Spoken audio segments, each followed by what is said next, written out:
தனுசு ராசி நபர்களுக்கு 2025 ஜூன் மாதத்திற்கு உண்டான மாத ராசி பலன். தனுசு ராசி நபர்களை பொறுத்தவரை இது ஒரு சிறப்பான ஒரு மாதம் அப்படிங்கிற மாதிரி அமையும். எப்படின்னா, நிச்சயமாக தனுசு ராசி நபர்களை பொறுத்தவரை ராசிக்கு அவயோகம்னு சொல்லக்கூடிய சுக்கிரன் மாதம் முழுக்கவே 5ஆம் பாவகத்தில் மேஷ வீட்டில் இருக்கக்கூடிய ஒரு கிடுக்குப்புடியான ஒரு சூழ்நிலை சுக்கிரனுக்கு வருது. அதுக்கு மட்டும் இல்லாமல் ராசிக்கு வேண்டப்படக்கூடிய கிரகம்னு சொல்லக்கூடிய செவ்வாய் 8ஆம் பாவத்திலிருந்து விலகி இதுக்கு மேற்பட்டு 9ல் இருக்கக்கூடிய ஒரு நிலவரம். ஆக 12ஆம் இடத்தை பெதியும் செவ்வாயாகி 9ல் 6 அவயோகி அப்படிங்கிற ஒரு கிரகமும் 5ல். ஆக எப்படியாக இருந்தாலும் இப்படி போனாலும் சரிதான், அப்படி வந்தாலும் சரிதான் அப்படின்னு சொல்றோம் இல்லையா? ஆக எப்படியாக இருந்தாலும் தனுசு ராசி நபர்களுக்கு பாதகம் இல்லை, 2வது தப்பிச்சிடலாம் அப்படிங்கிற மாதிரி தான். ஆக என்னென்ன விஷயங்கள்லாம் தப்பிக்கலாம், நல்லா இருக்கும், ஜாலியா இருக்கும், சௌரியமா இருக்கும் அப்படின்னு கேட்டிங்கன்னா, ஃபர்ஸ்ட் சுக்கரனோட விஷயத்தை எடுத்து பேசலாம். ஒரு கடன் பிரச்சனையை கொஞ்சம் சாதுரியமாக கொஞ்சம் எளிமையாக சமாளிக்கலாம்.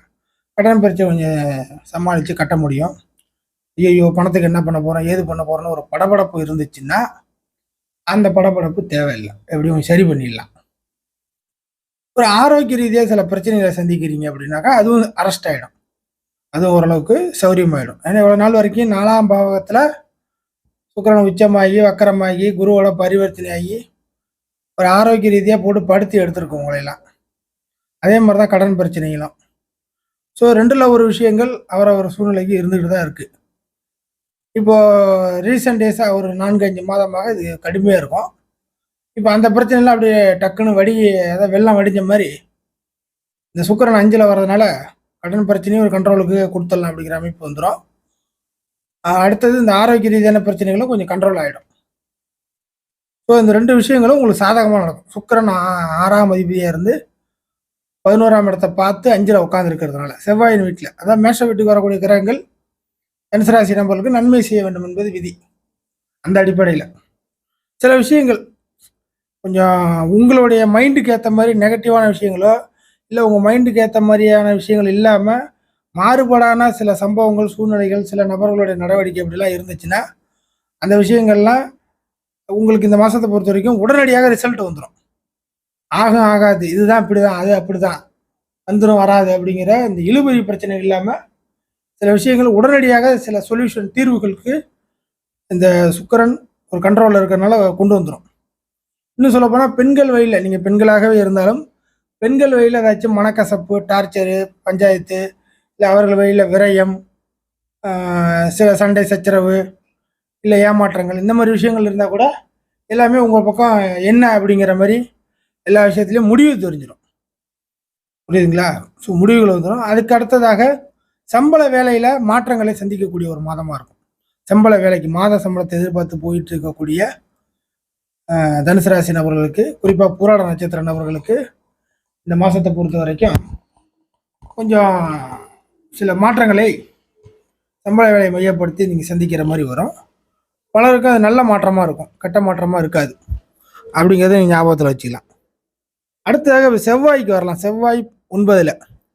அப்போ செலவு, இப்போ இவ்வளோ நாள் வரைக்கும் ஒரு செலவு பண்ணியிருப்பீங்க, சின்ன செலவோ பெரிய செலவோ, தினசரி பாக்கெட் மணி செலவோ, இல்லை மாதத்தில் வாரத்தில் ஏதோ ஒரு பெரிய செலவோ, இந்த மாதிரி செலவு பண்ணி ஒன்றுமே பிரயோஜனம் இல்லை, செலவு பண்ணி வேஸ்ட்டு தான், தண்ட செலவு.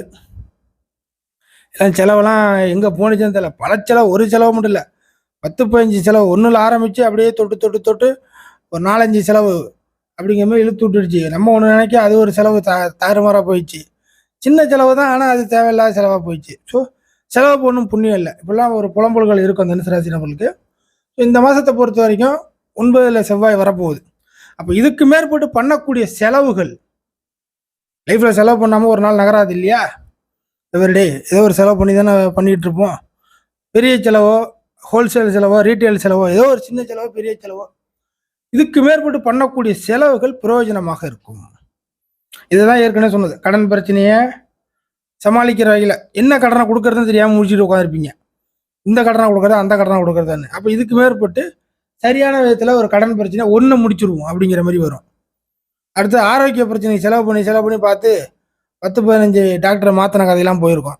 அப்போ ஒரே மருத்துவ செலவு எடுத்து அந்த விஷயத்தை முடிச்சிருவீங்க. இதை முன்னாடி பேசுனதான் அதோட தொடர்ச்சி ஜாயிண்டாக வருது அப்படின்னு வச்சுக்கிங்க. இதே மாதிரி தான் மற்ற செலவுகளும். ஒரு வீட்டு உபயோக செலவாக இருக்கலாம், மோட்டார் செலவாக இருக்கலாம், வாகன செலவாக இருக்கலாம். புரியுதுங்களா?